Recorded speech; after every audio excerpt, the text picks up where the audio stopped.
Welcome back to the knit crowd as well as yarnspirations.com. I'm your host Mikey. Today we're going to learn how to do the stepping stripes pillow. This is actually the seed stitch. There are tutorials on our channel for learning how to do seed stitch if you'd like to use this particular idea for anything else that you would like to make. Now to make this seed stitch work, it has to be an odd number. So you see that it was cast on 47.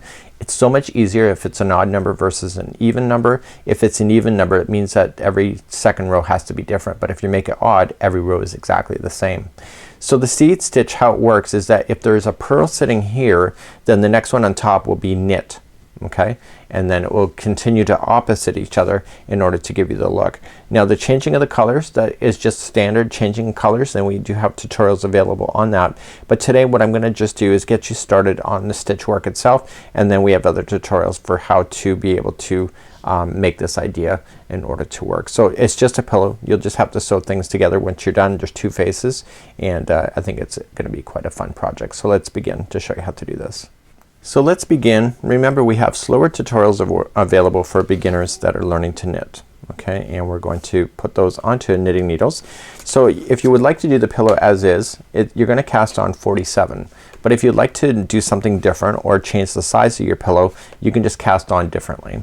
So if, as long as you keep it an odd number, it'll work every time. So just going into the stitch, and let's put this into our hands, and we're gonna wrap the back needle and pull it forward.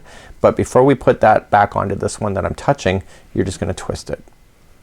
Okay, and you wanna do a total of either 47 or an odd number. So I'm gonna do 11 for me, just to keep it odd, just to show you how to do the stitch work for this. So we have tutorials available on how to change colors at the end of the rows, and you'll use that same concept for tutorial work in order to do so. Okay, so I don't need to actually show you how to do that because we have tutorials available for that. So once you get your two pillow faces together, you just insert the pillow frame and just sew around them and put them together.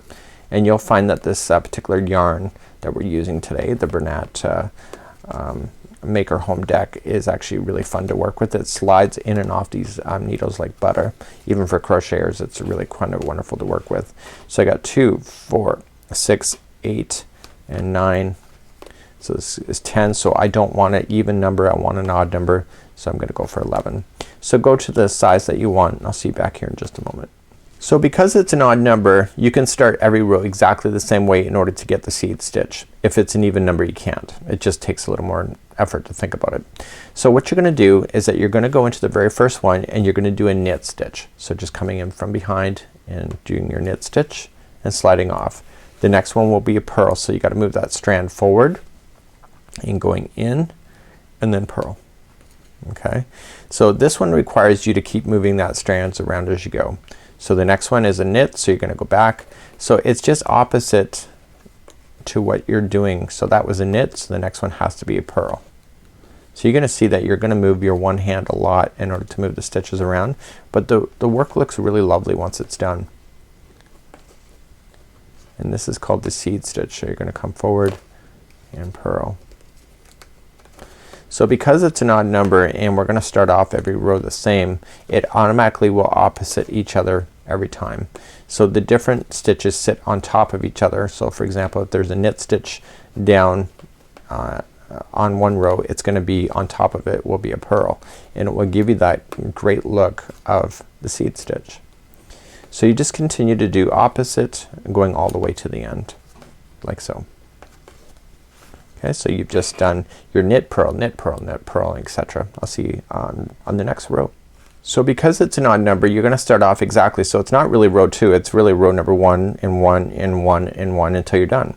So you're starting off with knit, and because you're starting off with knit, it's opposite to what was already in below when you did that. So it's gonna make it look opposite.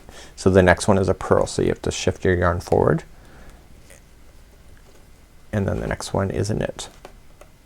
You see that? And so it will reveal itself in just a few rows on what this is really looking like. It looks like that pillow, of course, but in front of you it just takes a few rows for you to be able to see how it's coming together, and it's actually kind of a neat stitch. I find that it's almost bulky in some way, like it seems like it wants to be wider, and I'm new to knitting, so I'm still learning how knitting stitches work with each other. So I noticed that this one seems to be more bulky. and that's not always a bad thing, right? So you're just coming to the end, and again I'm just knit, purl, knit, purl, knit, purl right to the end, and then knit that last one. So I wonder if we can see it. Now you can't really see it yet. It will reveal itself. Let's move to the next row. So next row, again, just starting off with knit. So it's the same row, and the next one is purl, and you're gonna probably start seeing this taking effect real soon, maybe this row. And you're noticing that the tension is gonna be loosening off as well. It's always tense right when you start a project. And I'm just continuing to go back and forth. So if you were to match everything exactly to what was in the row below, you'd have like rib stitches, but because you're doing opposite to what the row is below, you create the seed stitch. So this is what you have to do with this particular pillow. You just have to go back and forth like so until you get to the size that you want. You do 2 pillow faces, and then you're gonna put the pillows together, the faces, and before you sew up that final seam, make sure you insert your pillow form. And the pillow is a generous size. I believe it's 16 inches. It's perfect. So you can actually start seeing that the seed stitch is kind of working out. You'll see that it's when you turn it around as well. It doesn't look as organized, and that's what's kind of neat about the stitch, but once you get enough of these, it really does look fabulous, and you'll start to really see the seeds will start then becoming almost like a honeycomb shape as well. So this would be how you would create this stepping stripes pillow. When changing the colors, we have tutorials on available to do that, and you will change it before you start the next section, and just use the same technique in order to hide in your loose ends and etc. And we do have tutorials available on that, as I mentioned.